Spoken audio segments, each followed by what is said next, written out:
आज दुपारी 2:30 वाजण्याच्या सुमारास सोलापूर पुणे महामार्गावर आरण गावाजवळ असणाऱ्या HP पंपाजवळ बोहिंजे येथील परफेक्ट कृषी मार्केटमधून डाळिंब आणि पेरू शेटपळ येथे घेऊन जात असताना टाटा एसी छोटा हत्ती क्रमांक MS13 DQ 3629च्या पाठीमागील टायर फुटल्याने सदर छोटा हत्ती रस्त्यावर पलटी होऊन झालेल्या अपघातात कोणीही जखमी झाले नसले तरी छोटा हत्तीमध्ये भरलेला माल डाळिंब आणि पेरू रस्त्यावर पसरले होते। सदर अपघाताची माहिती मिळताच वरवडे टोलनाका येथील ग्रस्ती पथक, रुग्णवाहिका पथक,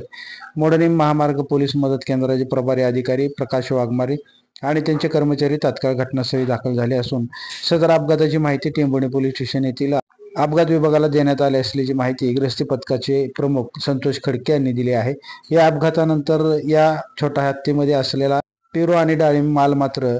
रस्त्यावरती खच पडला होता। लाईव्ह महाराष्ट्र 2 न्यूजच्या यूट्यूब चॅनलला सबस्क्राईब करा, तसेच आमच्या फेसबुक पेजलाही फॉलो करा।